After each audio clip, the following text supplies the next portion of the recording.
Pada suatu malam yang diterangi cahaya bulan penuh, puncak Gunung Rinjani bersinar keemasan seperti disirami cahaya dari surga.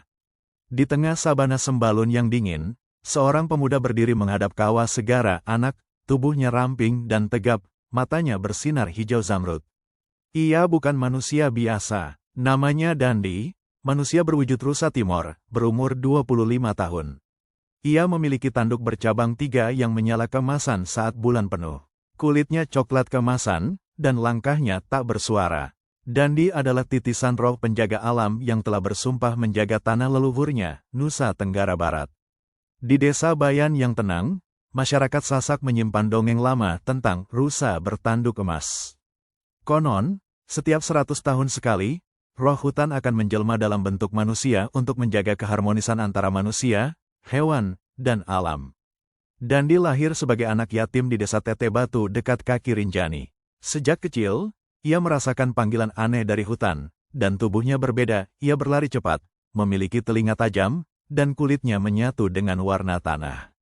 Saat umur 17 tahun, saat mengikuti ritual, ngayuk ayu, di Sembalun, tanduk emasnya tumbuh, menandai perubahan dirinya menjadi manusia rusa Timor. Namun kedamaian tidak bertahan lama. Dari Gunung Tambora di Pulau Sumbawa, bangkit seorang dukun tua bernama Rato Jango, yang memuja arwah gelap dari dalam kawah. Ia menginginkan tanduk emas Dandi untuk menguasai elemen tanah dan gunung di seluruh NTB.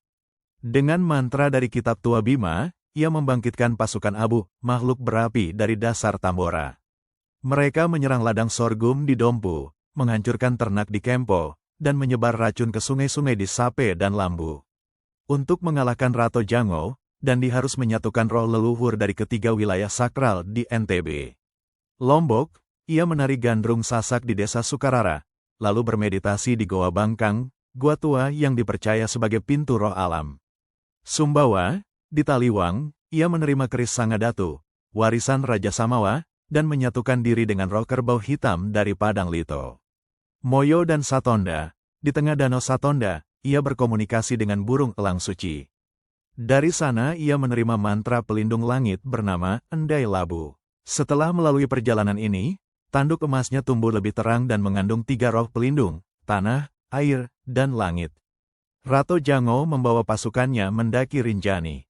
Di puncak segara anak, Dandi menantangnya dalam tari Cakalele Alam, tarian sakral perang antara roh terang dan roh kegelapan. Langit terbelah. Tanduk Dandi menyala hingga menciptakan kilatan emas yang membelah langit. Dalam satu hentakan kaki, tanah berguncang, dan tanduk emas Dandi menancap ke tanah kawah. Dari situ, muncul akar-akar emas yang mengikat tubuh Rato Jango dan melemparkannya ke dalam kawah. Setelah kemenangan itu, Dandi berdiri di hadapan masyarakat Sasak, Samawa, dan Dompu yang naik ke puncak membawa persembahan.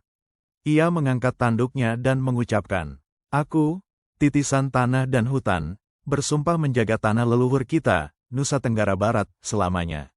Selama tanduk emas berdiri di puncak Rinjani, tak ada kegelapan yang akan menang atas cahaya kita.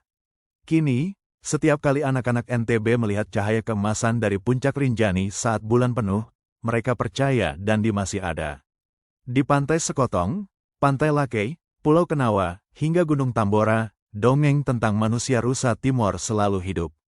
Dan di kalangan para tetua adat, saat malam ritual adat digelar, mereka selalu mengangkat tangan ke arah gunung dan berseru, "Tanduk emas, lindungilah tanah kami."